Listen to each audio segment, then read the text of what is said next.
नमस्कार। हम तो सवाल पूछेंगे। पटना से दिल्ली तक, लखनऊ से जयपुर तक भयंकर बवाल मचा हुआ है। सड़क से लेकर संसद तक हर तरफ प्रदर्शन देखने को मिल रहा है। राहुल गांधी की अगुवाई में कांग्रेस पार्टी ने कॉकरोच जनता पार्टी के प्रोटेस्ट को हाईजैक कर लिया, जिसके बाद जबरदस्त बवाल मचा। अखिलेश यादव ने कांग्रेस पार्टी पर आरोप लगाए कि कांग्रेस और बीजेपी एक साथ आ गई है और दोनों मिलकर खेला कर रही है।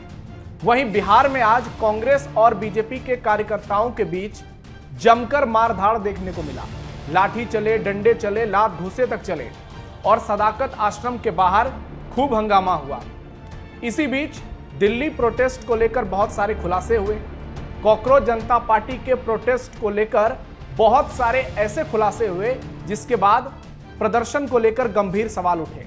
कई वीडियो सोशल मीडिया पर वायरल हुए और उन वीडियोस को देखकर यह सवाल उठता है कि यह प्रदर्शन था या प्रदर्शन के नाम पर अराजकता फैलाने की एक सोची समझी साजिश थी या कोई बड़ा षड्यंत्र था।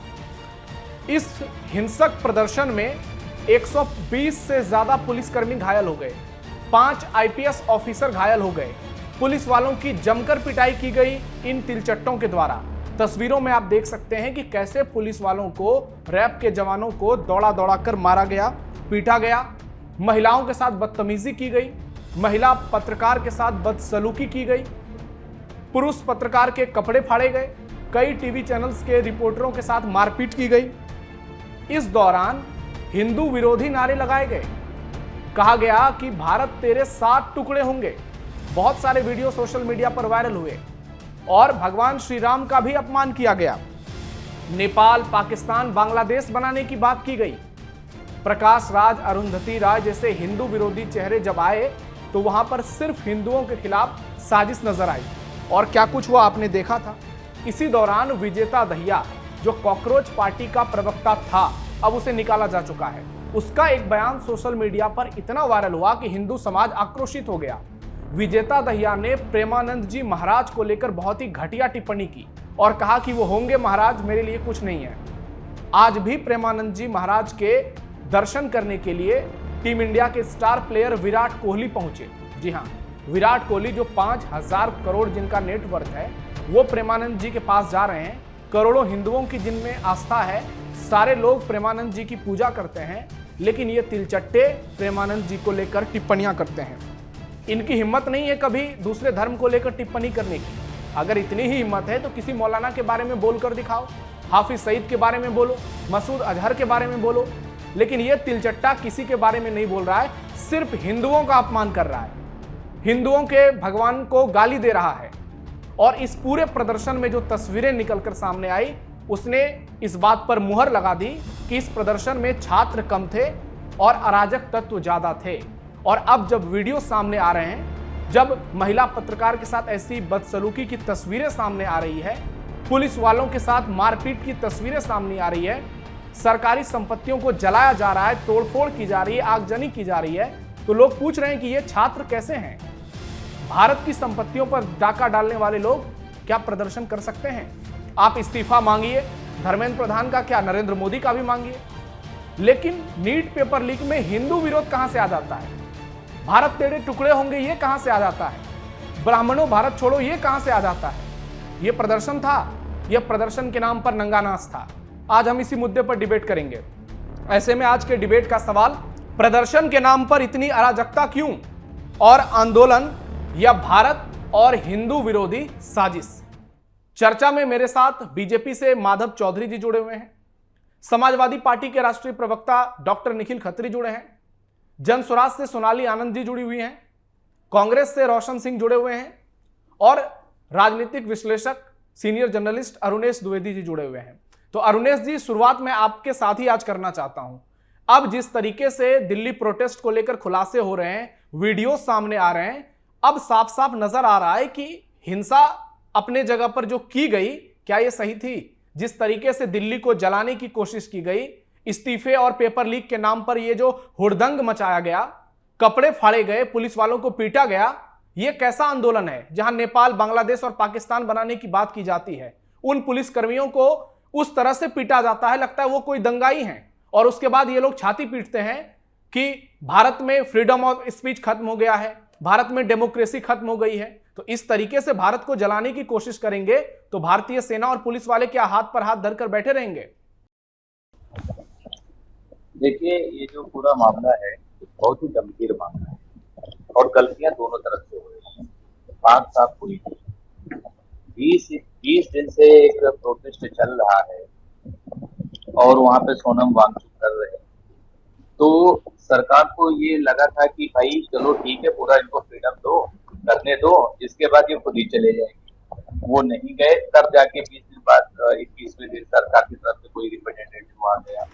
दूसरा बिंदु, जो लोग सच में प्रोटेस्ट कर रहे हैं वो प्रोटेस्ट करें, कोई बुराई नहीं, लेकिन प्रोटेस्ट की आड़ में जो अराजक तत्व आ गए, इनकी इनकी पहचान कौन करेगा? तो कुल मिलाकर क्या इस धरने प्रदर्शन को, इस प्रोटेस्ट को हाईजैक कर लिया गया है? तीसरी बात, मारपीट हुई, तो क्या मारपीट एक ही तरफ से हुई? हम मतलब मीडिया भी देखिए दो भागों में बटा हुआ है। एक वो मीडिया है जो पूरी तरीके से पुलिस वालों के साथ में है, वो कह रहा है कि प्रदर्शनकारियों ने जो कि ये सो कॉल्ड आंदोलनकारी है, इन्होंने पुलिस वालों को मारा और उनके एक फुटेज बहुत वायरल हो रहा था जो उनका सर फटा हुआ था पुलिस का, वो दिखा रहे हैं। तो वहीं दूसरी तरफ कुछ ऐसे यूट्यूबर्स भी हैं, सो कॉल्ड पत्रकार, जिनको ये नहीं दिखाई दे रहा कि पुलिस वाले मारे गए हैं, उनपे कोई चोट लगी है, वो सिर्फ जो है जो आंदोलनकारी लोग हैं वो है। तो यहाँ पर देखिए दोनों तरफ से, इसीलिए मैंने कहा कि गलतियां हो रही हैं। पहली बात तो ये है कि इस मुद्दे का राजनीतिकरण क्यों किया जाए? भाई आप सबको पता है कि पीएम आवास जो है आज से नहीं, जब से संविधान बना हमारे देश में सरकारें चलती आ रही है, तब से वो अति संवेदनशील क्षेत्र होता है। तो वहां पर जाके राहुल गांधी एंड कंपनी को क्यों ये सब करना? आपको जहाँ पे जंतर मंतर पे जाइए, जो जिस चीज की जगह निर्धारित है आप वहां पे क्यों नहीं कर रहे हैं? दूसरी बात, इनके आपस में ये सब फुटौल है। अब आप देखिए, जब ये राहुल गांधी वहां पे बैठे तो आम आदमी पार्टी के संजय सिंह का क्या बयान आता है? मोदी ने फोन करके बोल दिया राहुल गांधी को कि ठीक है, तुम्हें परमिशन दे रहे हैं, जाके हमारे घर। सर, आज अखिलेश यादव ने कह दिया है कि ये बीजेपी और कांग्रेस मिली हुई है। तो अब आप ये समझिए कि एक साधारण सा भी अगर किसी व्यक्ति को राजनीति में दिलचस्पी है तो वो आसानी से जान जाएगा कि ये राजनीतिक दल दरअसल अपना स्वार्थ सिद्धि के लिए आए हैं, कोई किसी का सगा नहीं है, ये सब जनता को ठगने आए हैं। लेकिन इस पूरे मामले पे होगा क्या? मीडिया तो वही दिखाएगी कि राहुल गांधी यहाँ कर रहे हैं, वो मंदिर मार्ग थाने में बैठे हैं, सोनिया गांधी वहां पे ले गई है, बस यही सब होगा। मुख्य मुद्दा क्या है? ये नीट है, नीट का पेपर लीक मामला है, शिक्षा व्यवस्था में जो अव्यवस्था व्याप्त है, ये मुद्दा है। तो भैया मुद्दा तो आपका पूरा भटक गया, पूरा आंदोलन जिस उद्देश्य के साथ किया जा रहा था वो उद्देश्य तो पूरा भटक गया, उसको हाईजैक कर लिया गया राजनीति, अलग अलग राजनीतिक दलों के द्वारा। तो कहने का मतलब ये है कि यहाँ पर सबसे पहले तो मोदी का विरोध कीजिए, सरकार का विरोध कीजिए, शिक्षा मंत्री का इस्तीफा मांगिए, देश का विरोध मत कीजिए, पब्लिक प्रॉपर्टी का जो है तोड़फोड़ मत कीजिए, वो नुकसान मत कीजिए। और इन सबसे अलग मैं एक जनरल बात आम आदमी की तरह, आम आदमी पार्टी नहीं, आम लोग जो हम लोग हैं उनकी तरफ से कहना चाहता हूँ, 16 मेट्रो स्टेशन बंद किए गए हैं सुरक्षा कारणों से। आपको क्या लगता है, जो न सरकार की तरफ है न आंदोलनकारियों की तरफ से, जो आम आदमी है, आम एक ऑफिस जाने वाला व्यक्ति है या महिला है, उसको कितनी परेशानी हो रही है? बिल्कुल। भाई उनका क्या गलती है? उनको किस गलती की सजा दी जा रही है सरकार के द्वारा या फिर फेलो प्रोटेस्टर्स के द्वारा? ठीक है सर। तो आम लोग कितना परेशान हो रहे हैं, ये भी ध्यान का मुद्दा है। और मुझे लगता है कि सरकार इस मामले में अपना स्टैंड साफ कर चुकी है। जेपी नड्डा साहब की उनकी मीटिंग हुई है और वहां भी देखो लोग कैसे पलट रहे हैं। पहले ये कह रहे थे कि अभी इस मुद्दे पर संसद में चर्चा हुई थी, सरकार मान गई, अब वो कह रहे हैं कि नहीं इस्तीफा भी होना चाहिए। इस्तीफा किसी समस्या का समाधान नहीं है। आप संसद में चर्चा कीजिए, आप उसमें सजेशन दीजिए ताकि हमारी। अखिलेश यादव ने भी यही कहा है कि अखिलेश यादव ने भी यही कहा है कि इस्तीफे की बात हम बाद में कर लेंगे, पहले नीट पेपर मुद्दे पर चर्चा जरूरी है। तो रोशन जी, ये सारी बातें तो ठीक है, स्पीकर साहब बार बार कह रहे हैं कि चर्चा के लिए सरकार तैयार है, लेकिन संसद में भी हंगामा देखने को मिल रहा है, पटना की सड़कों पर भी लाठी डंडे चल रहे हैं बीजेपी कांग्रेस में। लेकिन जरा ये बताइए कि दिल्ली में जो प्रोटेस्ट हुआ, हिंदू विरोधी नारे क्यों लगाए गए, भगवान श्री राम के खिलाफ क्यों बयानबाजी हुई, प्रेमानंद जी के खिलाफ क्यों टिप्पणियां की जा रही है? सिर्फ मुद्दे पर प्लीज जवाब दीजिएगा। ठीक तो है, आप सही बोल रहे हैं। मैं तो सबसे पहले कहा, कल भी कहा, इस बात से आज भी कह रहा हूँ कि इसमें जो कुछ अराजक तत्व जो घुसे हैं छात्रों के बात को लेकर के, कि छात्र अपनी बात कहने आए हैं, उसके साथ जो कुछ अराजक तत्व हैं वो इसका जैसे कैसे, कहीं है भीड़ में पॉकेटमारी हो गया, कहीं है भीड़ में गाड़ी कोई उसका जला दिया। ये जो अराजक तत्व है बीच में कौन क्या कर रहा है, हमारी बातें जो क्लियर है इसमें, जो प्रेमानंद जी के बारे में बोले, हिंदू विरोधी बात बोले, देश हित की बात ना बोले, वो प्रदर्शन के लायक नहीं है। इसलिए कि हमारा लोकतंत्र है, हम लोकतंत्र में अपने रोशन जी, चर्चा के लिए तैयार कांग्रेस पार्टी क्यों नहीं हो रही है? प्रधानमंत्री भी आपसे अपील कर रहे हैं, लोकसभा स्पीकर भी कह रहे हैं। बात को मैंने अभी वही चीज बोलने जा रहा हूँ, अभी वही चीज आपको बताने जा रहा हूँ। हमारी चर्चा जो 24 से हो रही है, कहा था, अब चर्चा का विषय नहीं रहा, अब रहा जो व्यक्ति ये करा रहा है, आखिर उसको तो हटा दो। चर्चा तो होते रहेगी, पहले उस व्यक्ति को हटाओ जिसके कारण ये तमाशा बन रहा है। ठीक है, आप तो चर्चा 24 में भी कराए थे, माधव जी 26 में कैसे बात आई? 24 में जब चर्चा कराए तो 25 में बातें कैसे हुई, 26 में बात? आप जब भी चर्चा कराते हैं, आपकी मंशा जो है वो साफ इसलिए नहीं है कि आपका मंत्री साफ नहीं है। ठीक है, जवाब लेता हूं रोशन जी, जवाब लेता हूं। माधव जी क्यों नहीं इस्तीफा करा रहे हैं धर्मेंद्र प्रधान का? क्या धर्मेंद्र प्रधान कोहिनूर का वो हीरा है जिनके बिना सरकार चल नहीं सकती है? इतना बवाल एक इस्तीफे पर है तो इस्तीफा करवा दीजिए धर्मेंद्र प्रधान का। उनसे बेहतर शिक्षा मंत्री बीजेपी को नहीं मिल सकता क्या? देखिए, है क्या कि जो मुद्दा था, उस मुद्दा में जो समस्या था उसका समाधान गवर्नमेंट ने कर दिया। पहले उस परीक्षा को कैंसिल किया, फेयर एग्जाम हुआ, और रिजल्ट आने के बाद, नीट का रिजल्ट जब आया है तो पूरे देश में खुशियों का संसार है। अब रही बात, कुछ लोगों को राजनीतिक गोटी सेकना है, कुछ लोगों को अपने राष्ट्र विरोधी अलगाववादी एजेंडा को चलाना है, वो तिलचट्टों की आड़ में आज कर रहे हैं। सबसे दुर्भाग्य बात यह है कि भारतीय विपक्ष की राजनीति आज तिलचट्टों के बदौलत चल रही है।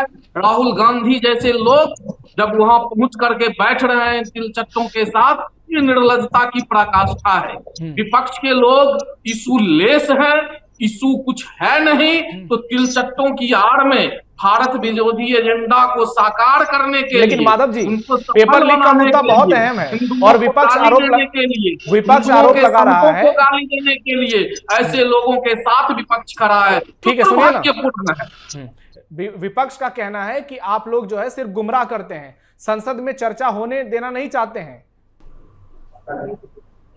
संसद में चर्चा होगी, उसकी जो प्रक्रिया है उसके मुताबिक चर्चा होगी विषय, लेकिन हम ये कह रहे हैं कि प्रेमानंद महाराज को के लिए अब शब्द क्यों?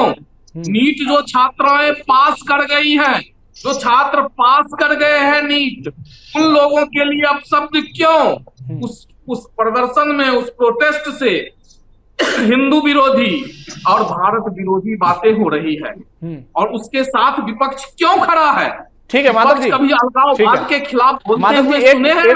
एक बहुत छोटा सा सवाल है, पाकिस्तान के विरुद्ध बोलते हुए सुने हैं, सुनिए ना, संप्रदायवाद के विरुद्ध बोलते हुए सुने हैं, माधव जी सुनिए ना, कभी आतंकवाद के विरुद्ध बोलते हुए सुने हैं। हाँ ठीक है, देश को तोड़ने की राजनीति कर रही है। ठीक है माधव जी, के कंधों पे हथियार रखकर। एक बहुत इंपॉर्टेंट सवाल है, आप संसद में इतने कानून बनाते हैं, महिला कानून को लेकर आप पर आरोप लग रहे हैं कि आप विपक्षी पार्टियों को तोड़कर अपने में शामिल करा रहे हैं, चाहे टीएमसी की बात की जाए, शिवसेना उद्धव की बात की जाए, पंजाब में आम आदमी पार्टी की बात की जा रही है, तो एक कानून और बना दीजिए, जो व्यक्ति नीट पेपर लीक करेगा उसको फांसी की सजा होगी, या कोई भी एग्जाम का पेपर लीक होगा तो उसको फांसी की सजा होगी। अब इसमें न्याय शास्त्र काम करता है। अपराध जैसा होगा, गाली देने का अपराध रहेगा तो गाली देने का सजा होगा, एक थप्पड़ लगाने का अपराध रहेगा तो उस थप्पड़ लगाने के मुताबिक सजा होगा। पेपर लीक का जो भी मतलब व्यवस्था है भारतीय न्याय व्यवस्था में, उसके मुताबिक उसका सजा होगा। तो कानून तो बदला जा सकता है ना, मोदी सरकार ने बहुत सारे कानून बदले हैं। देखिए, अब ये एक विषय है, क्या इस मामले पर में फांसी की सजा होना ये भी उचित है या नहीं, ये भी देखा जाए।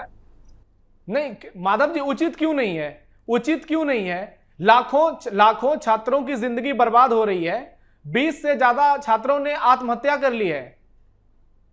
यहां पे अरुणेश जी बैठे हैं, वो शिक्षक भी हैं, प्रोफेसर हैं, और उनको मालूम है कि पीड़ा क्या होती है छात्रों की। रोशन जी भी बैठे हुए हैं और सारे लोग हैं। 20 से 22 छात्रों ने सुसाइड की है, आत्महत्या। जरा सोचिए उनके परिवार की क्या स्थिति होगी जब पूरे देश में पेपर लीक इतना गंभीर मुद्दा है, बार बार इस पर परीक्षाएं हो रही है, बार बार पेपर लीक हो रही है, तो क्यों नहीं इस पर कानून बन सकता? क्यों नहीं आरोपियों को फांसी मिल सकती है? ये सिर्फ 10-20 लाख स्टूडेंट्स की बात नहीं है, ये उन करोड़ों परिवार की बात है, उन करोड़ों देशवासियों की बात है। और स्थिति ऐसी कि आपको हेलीकॉप्टर और एयरफोर्स का इस्तेमाल करना पड़ता है। पेपर लीक के बाद उसका परीक्षा को कैंसिल किया गया, पुनः फेयर परीक्षा करवा दी गई है। उसका जो समस्या था उस समस्या का समाधान सरकार ने कर दिया है। ठीक है डॉक्टर निखिल, पास नहीं किया। ठीक है रोशन जी, आऊंगा आपके पास, रुकिएगा अभी, डॉक्टर निखिल जवाब देंगे। निखिल भाई, संसद में तो गजब हो गया। राहुल जी और अखिलेश जी बंद कमरे में मीटिंग कर रहे थे, दोनों ने जबरदस्त प्रदर्शन किया। बहुत दिन के बाद ऐसा लगा कि विपक्ष जो है, इंडी गठबंधन, वो एकजुट नजर आ रहा है। लेकिन अचानक क्या हो गया? अखिलेश जी ने बीजेपी कांग्रेस को पार्टनर बता दिया, केसी वेणुगोपाल से भिड़ गए और कह दिया कि ये सब मिले हुए हैं। नवेंदु जी, मैंने सही पैनलिस्टों को ध्यान से सुना है, संयम से सुना है, और मेरी भी कम से कम 2-2.5 मिनट मुझे दे दीजिए, मैं अपनी बात को रख दूं।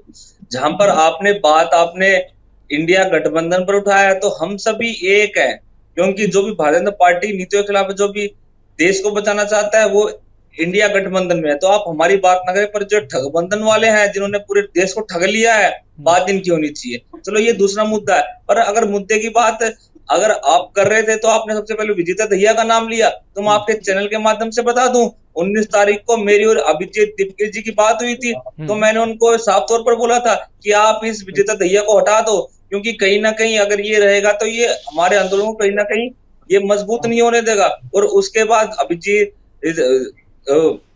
दीपके ने मुझसे ये बोला कि आप एक बार 20 तारीख का मार्च होने दो, फिर उसके बाद हम कुछ कार्रवाई करेंगे। और उसके बाद इसको तत्काल प्रभाव से हटा दिया गया, और उसको बोल भी ये दिया गया था कि आप हमारे धरने में मत आना। तो बात इस पर होनी चाहिए, ये पहले से सुनियोजित था कि अभिजीत दीपके और कांग्रेस हटाएगी। और दूसरी बात ये है कि हम सब हमारा गठबंधन है, पर बात इसकी होनी चाहिए। मैं उस दिन 20 तारीख को मैं धरने में गया था, कम से कम नवेंदु जी 1,70,000 आए थे, 1,70,000 उस धरने में आए थे। और वो छात्र कौन थे? जिन्होंने पढ़ाई पूरी कर रखी है, जो पढ़ाई कर रहे हैं, जो आगे जाकर पढ़ाई करेंगे। उनकी मात्र एक मांग थी कि माफिया को हटाओ, शिक्षा माफिया कर दो। और उसके बाद सरकार ने जो बर्बरता पूर्वक 2 बजे के बाद वहां पर ऐसी लाठीचार्ज हुई है, ऐसे सर फोड़े हैं। जो जेंट्स पुलिस वाले थे उन्होंने महिला प्रदर्शनकारियों की छातियों पर हाथ डाल के उन्हें घसीटा है, उनके कपड़े फाड़े हैं। नहीं, एक मिनट निखिल भाई, 1 मिनट सुनिए ना। अगर इस तरह से किसी पुलिस वाले ने किया है तो उसको भी उतनी ही तगड़ी सजा मिलनी चाहिए। लेकिन इन तिलचट्टों ने जिस तरीके से पुलिस वालों को घसीट कर मारा है, जो वहां पर हिंदू विरोधी नारे लगाए हैं, आप लोग तो वैसे ही हिंदुओं के समर्थन में कुछ बोल नहीं पाते हैं, कम से कम आज ही बोल दीजिए, प्रेमानंद जी पर बोल दीजिए। अखिलेश जी, राहुल जी का सवाल तो आप स्किप कर गए। जो भी देश को बांटने की बात करेगा उसको हम बांट देंगे, ये बात होनी चाहिए। देश के खिलाफ एक भी शब्द नहीं सुना जाएगा, देश के लिए आप कुछ भी बोल लो। और दूसरी बात, जिन्होंने भी ऐसे कृत्य किया है उन्हें कठोर से कठोर कार्रवाई उन पर होनी चाहिए। हमने तो फोटोज वीडियोस में देखा था कैसे आरएसएस के, बीजेपी के गुंडे पुलिस वालों को लाठियां लेकर वहां पे पत्रकारों को मार रहे थे, पीट रहे थे। तो ये वही लोग हैं जिन्होंने माहौल खराब करने की कोशिश की, और जिन्होंने पुलिस वाले पर हाथ उठाया या जिन्होंने पत्रकारों पर हाथ उठाया, तो ये वही लोग थे जो भाजपा द्वारा भेजे गए थे कि आप आंदोलन को खराब कर दो। क्योंकि भारतीय जनता पार्टी को पता था कि इससे बड़ा आंदोलन उन्होंने अपनी सदी में कभी देखा नहीं है, कि इतना बड़ा जो युवाओं का हजूम था वो मात्र एक शिक्षा माफिया का इस्तीफा मांगना चाह रहा है, पर वो इस्तीफा नहीं दे पा रहे हैं। और आप मुझे आंकड़े के साथ साथ मैं आपको बताता हूँ, अभी तक नीट की प्रणाली में 100 से ज्यादा बच्चों ने आत्महत्या कर ली है। और ये आत्महत्या नहीं नरेंद्र जी, ये तो हत्या जो सरकार ने की है। और अगर आप बात करें निखिल भाई, एक इंपॉर्टेंट सवाल है, एक बहुत इंपॉर्टेंट सवाल है, सुनिए ना, एक बहुत इंपॉर्टेंट सवाल है निखिल भाई। ये जो सीजेपी का प्रोटेस्ट था, ये इतना बड़ा हो गया कि राजनीतिक दलों की नजर चली गई इस पर।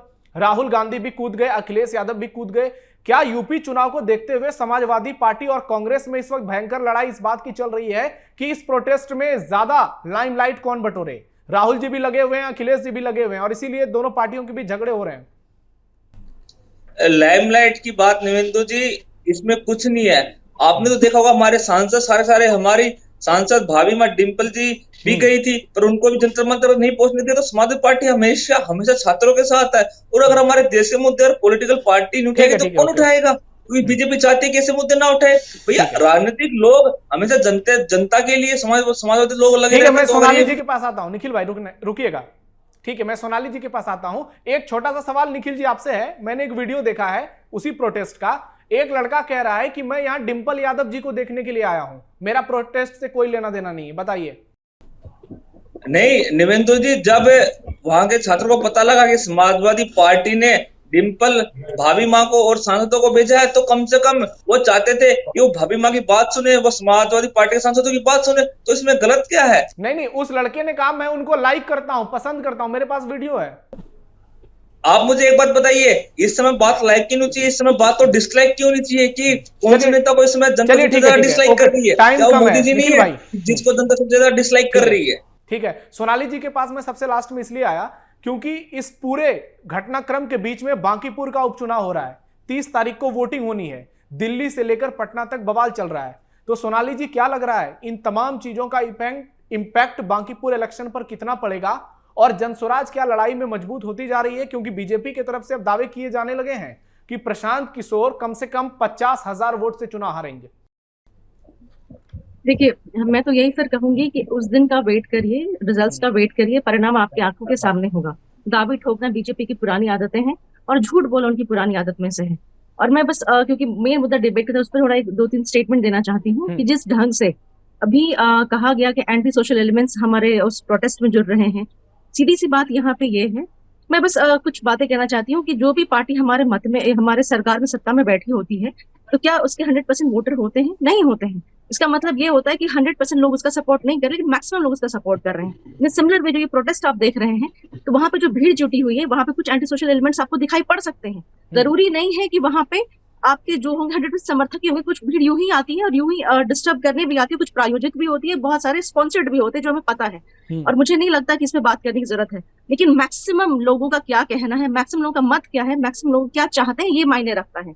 तो यहाँ पे सीधी सी बात है कि जो डिमांड यहाँ पे की जा रही है, ये कोई बहुत बड़ा डिमांड नहीं है। मुझे लगता है अगर सरकार संवेदनशील होती तो ये डिसीजन ले चुकी होती। अगर हमने देखा है आज तक जो अफसर सही ढंग से काम नहीं करते, या पुलिस ऑफिसर्स या जो भी अफसर अपनी ड्यूटी पे होते हैं, अगर वो अपनी ड्यूटी का निर्वहन सही ढंग से नहीं करते हैं, उन्हें सस्पेंड किया जाता है, उन पर एक्शन लिया जाता है। लेकिन जब वही मंत्री हमारे सिस्टम में, कैबिनेट में बैठा हो, अगर वो काम अपना काम सही ढंग से नहीं कर पा रहा हो, उसकी इनकॉम्पिटेंसी सामने आ रही हो, तो ये प्रश्न वहां पे क्यों नहीं उठता है? क्यों उसे अपना पद नहीं त्याग देना चाहिए? तो ये बात यहाँ पर जायज है, क्योंकि आप इलेक्टेड मेंबर हैं, जनता ने आपको चुना है, लेकिन आप जनता के चुने हुए सीट पे आके बैठ गए। अब आप अपनी मनमानी नहीं चला सकते। तो यहाँ पे सीधी सी बात है, जब मैक्सिमम जनता आपसे डिमांड कर रही है, आपको उसको सुनना चाहिए। और अंत में मैं एक और बात कहना चाहूंगी कि ये बीजेपी की पुरानी आदत है, हिंदू विरोधी, ब्राह्मण विरोधी, या अन्य कास्ट पे टिप्पणी करना, जात पे टिप्पणी करना, या फिर धर्म पे टिप्पणी करना। लेकिन यही इनके ही बड़े नेता, जो पूरा हमारे प्रधानमंत्री जब हनुमान जी का पतंग उड़ाते हैं, उसकी बात कोई नहीं करेगा। जब नितिन नवीन के रैली के सामने हनुमान जी गदा लेके नाचने नजर आते, उसको स्वागत करते हुए, उसकी बात कोई नहीं करेगा। वो हिंदू धर्म का अपमान नहीं है। बट लेकिन अगर चंद लोगों ने कुछ बातें कही, तो आप उसको बहुत ही बड़ा बना रहे हैं। तो रिस्पॉन्सिबिलिटी दोनों साइड से आती है। आपको भी जिम्मेदारी लेनी पड़ेगी और अपनी गलती को स्वीकारना पड़ेगा। और अंत में रहा कि जैसे एक और चीज मैं कहना चाहूंगी कि बहुत पुरानी आदत है भाजपा की कि एंटी नेशनल है या फिर ये खालिस्तानी है। अगर पंजाब में मूवमेंट होगा तो मुझे ये बता दें, सीजेपी को आपने कह दिया कि ये पाकिस्तान से इसके तार जुड़े हुए हैं या फिर एंटी नेशनल एलिमेंट्स हैं यहाँ पे, लेकिन जो गुजरात में प्रोटेस्ट हो रहा है उसके बारे में आप क्या कहेंगे? जो केन बेतवा में प्रोटेस्ट हो रहा है उसके लिए आप क्या कहेंगे? जो एमपीएससी जो महाराष्ट्र में जो है उसमें प्रोटेस्ट हो रहा है उसके लिए आप क्या कहेंगे? कर्नाटका में एआई के लिए जमीन दी गई है डेटा सेंटर के लिए, उसके। लेकिन सोनाली जी, आपने कहा है कि अगर कुछ लोग हैं तो उस पर चर्चा नहीं होनी चाहिए। अगर हजारों की भीड़ में कुछ अराजक तत्व आते हैं और उनकी वजह से पूरा माहौल खराब हो जाता है, तो क्या उस पर चर्चा नहीं होनी चाहिए? चर्चा जैसे पुलिस एक्शन वहां पे ले रही है, आप वहां पे एंटी सोशल एलिमेंट्स को आइडेंटिफाई करके एक्शन ले। मेरा ये कहना है। पुलिस को अगर परेशान किया जाएगा तो पुलिस तो एक्शन लेगी ना सोनाली जी। हम लोगों ने बहुत सारी ऐसी वीडियो भी देखी है कि जिसमें पुलिस ने बहुत सहा है, पुलिस को मजबूर किया गया। ऐसा नहीं था कि लोग पहुंचे और पुलिस ने लाठीचार्ज कर दिया है। नहीं, अगर आपने एक वीडियो देखा है तो हमने भी हजारों वीडियोस देखे हैं। वो प्रदर्शन शाम तक बहुत लेट तक बहुत ही पीसफुल रहा है। स्टूडेंट खड़े होकर मार खाते नजर आए हैं। जिस ढंग से पुलिस ने बर्बरता की, ये भी वीडियो सामने आए हैं। तो दोनों पक्ष रखा जाए, अंत में ये चीजें हुई हैं, उल्टा वार हुआ है, ये हम बात को मानते हैं। लेकिन पुलिस ने सहिष्णुता दिखाई है, ये बात मानने लायक नहीं है। क्योंकि पहले शुरुआत से ही उन्होंने डंडे बरसाने शुरू किए, महिलाओं पर डंडे से अत्याचार किया, थप्पड़ मारे, कई ढंग से ये चीजें हमें। ठीक है, माधव जी जवाब देंगे प्लीज। ठीक है माधव जी, 30 सेकंड में जवाब दीजिएगा कि ये पुलिस वालों को आप लोगों ने क्या इतनी खुली छूट दे दी है कि ये अखिलेश यादव का भी आरोप है कि लड़कियों के कपड़े फाड़े जा रहे हैं, इस तरीके से हमले हो रहे हैं, तो ज्यादा अराजक और कम अराजक की बातें होने लगी है। तो इस पर जवाब दीजिएगा, अपना स्टैंड क्लियर कीजिएगा पार्टी का इस पर। अराजकता किसी भी परिस्थिति में स्वीकार्य नहीं किया जाएगा। और अफजल गुरु के को पूजने वाले लोग जिस प्रोटेस्ट में होंगे, उस प्रोटेस्ट को तिरबतर कर देना भी पुलिस का काम है, क्योंकि ये लोग देश तोड़ने का काम करते हैं। कभी अफजल गुरु ने ही संसद पे हमला करवाया था। उस अफजल गुरु को पूजने वाले उमर खालिद के बाप भी उस प्रोटेस्ट में मौजूद था। आप पता कर लीजिए। ये जो चट्टों का मंच है, झूठ बोल रहे हैं, ये क्या प्रोटेस्ट में थे? ठीक है निखिल भाई जवाब दीजिए। झूठ ना बोले। पूछना चाहते हैं निखिल जी जवाब दीजिएगा 30 सेकंड में। करने वाले हिंदुओं के निखिल जी, 30 सेकंड में कोई देश में जगह नहीं है। कम हुआ है इनके ऊपर। ठीक है माधव जी, ओके। विरोधियों पर में, ठीक है, इन हिंदू विरोधियों पर में, इन भारत विरोधियों पर में। ठीक है निखिल जी, 30 सेकंड में जवाब देंगे। कुचल देना चाहिए पुलिस को, की प्रशंसा पूरी देश करेगी। ठीक है निखिल जी, 30 सेकंड में जवाब दीजिएगा प्लीज। नवेंदु जी, मैंने एक भारतीय जनता पार्टी प्रवक्ता का एक इंटरव्यू देख रहा था, तो उससे एक रिपोर्टर ने पूछ लिया, इंडिपेंडेंट रिपोर्टर ने, आप जैसे कि भैया नीट में कितने % आते हैं, बोलते हैं कि नीट में 600% आते हैं। मतलब कि इन्हें पता ही नहीं नीट का है क्या क्या नहीं है। और ये बात यहाँ पर अगर बोल रहे हो, इतने वो प्रोटेस्ट सभी छात्र थे, और यही वो भारतीय जनता पार्टी के लोग जो प्रोटेस्ट को खराब करना चाह रहे हैं। इनके गुंडे लाठियां लेकर पत्रकारों पर बरसा रहे थे, महिलाओं पर बरसा रहे थे। ये लोग बात करेंगे उमर खालिद की, हमें नहीं पता कौन है उमर खालिद, और नाम की बात करते हैं। हम बात करते हैं जनता की, अपने साथियों की। इस मारे भारतीय जनता पार्टी डरती है, क्योंकि भारतीय जनता पार्टी में जो माफिया बैठे, जो शिक्षा माफिया से लेके स्वास्थ्य माफिया, माफिया बैठे, ये डरते हैं ये कि कहीं ना कहीं आंदोलन सफल ना हो जाए। तो यहाँ पर अगर झूठ ना बोले भारतीय जनता पार्टी। ठीक है रोशन जी, एक छोटा सा कमेंट चाहूंगा आपसे। ठीक है निखिल भाई, समय खत्म हो रहा है। रोशन जी, एक छोटा सा कमेंट चाहूंगा कि क्या देश की पार्टियां एक साथ मिल बैठकर इस मुद्दे को बेहतर दिशा में आगे लेके जाएगी? क्या इस पर सर्वदलीय बैठक नहीं होनी चाहिए? क्या राहुल गांधी को, पीएम को और सबको मिलकर इस पर डिस्कशन नहीं करना चाहिए कि कैसे पेपर लीक जैसे मुद्दे पर जो चुनौतियां हैं उसको खत्म करें और हम एक बेहतर राष्ट्र निर्माण में आगे बढ़ें, ताकि ये पेपर लीक जैसी घटना कभी ना हो? यही समझदारी हमारे राहुल जी लाने का प्रयास कर रहे हैं, और जगह जगह घूम के भी जो है वो मैसेज दे रहे हैं मोदी जी को। लेकिन मोदी जी और अमित शाह जी, वो निखिल भाई ने एक बात सही बोला कि मतलब उसको क्या जाने, नाम लूंगा। ठीक है, आप लोग तो चर्चाएं नहीं करते हैं रोशन जी, फिर कैसे बात होगी? आदि का स्वाद मैं यही जानता हूँ। इसी कारण से नीट का बात वो क्या समझेंगे कि छात्रों का दर्द क्या होता है और नीट होता क्या है। केवल माल कैसा होता है, चंदा कैसा होता है, चोरी कैसा होता है और भ्रष्टाचार कैसा होता है। से क्लोजिंग कमेंट लेता हूं रोशन जी। ओके, ये झूठ और फरेब की सरकार। ठीक है अरुणेश जी, क्या आपको लगता है कि सरकार धर्मेंद्र प्रधान का इस्तीफा कराएगी? क्योंकि अब बात जो है वो पानी बहुत ऊपर तक बह गई है और बात बहुत आगे निकल गई है। जेपी नड्डा की फिर से बातचीत शुरू हो गई है। तो क्या लगता है कि सरकार तो अपने फैसले पीछे लेने के लिए जानी नहीं जाती है, तो क्या धर्मेंद्र प्रधान का इस्तीफा हो सकता है?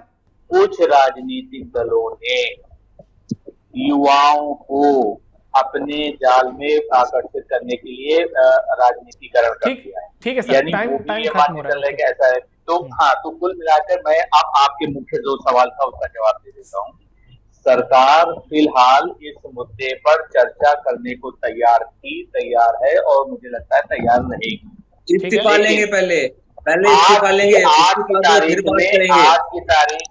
तारीख में इस्तीफा नहीं होने जिन्होंने जा छात्रों के रहा साथ गलत और किया मुझे है, लगता नहीं है कि कल उसकी भी बताओ, होगा। ठीक है, और उसका क्या ठीक है। करोगे आप? फिलहाल इस्तीफे पर सब बीजेपी बिल्कुल नहीं झुकने वाली है। हाँ, चर्चा करने को तैयार है, बाकी आपको ठीक है। जितना हंगामा करना है करते ठीक है, रहिए। ओके। बहुत अधिक दबाव नहीं, पड़ा तो हारेगा तो भविष्य में खान ऐसा हो हारेगा। सकता है कि बीजेपी पीएम जाएगा, कह दे पीएम। क्या भाई थोड़ा गज चलिए, नहीं ठीक है। हारेगा तो खान हारेगा। जो आपने लेकिन बहुत मैं बड़ा आपको तस्वीर बता जो आपने दूं, 20 तारीख को किया और जो आप अब तक कर रहे हो, ये जनता आपसे समाधान ठीक है, गज आप नहीं मांगेगी। हारेगा। रोशन जी, अरुणेश जी, निखिल जी, माधव जी, सोनाली जी, आप सबने हमें समय दिया, इसके लिए बहुत बहुत धन्यवाद। तो अब देखना यह होगा कि आगे चलकर क्या इस्तीफा होता है, क्योंकि धर्मेंद्र प्रधान का इस्तीफा बहुत बड़ा मुद्दा बन गया है। तो अब देखना यह होगा कि धर्मेंद्र प्रधान का इस्तीफा क्या होता है, क्या सरकार बैकफुट पर जाती है, क्योंकि राहुल गांधी और अखिलेश यादव जबरदस्त बवाल मचा रहे हैं और दिल्ली से लेकर पटना तक जबरदस्त प्रदर्शन भी देखने को मिल रहा है।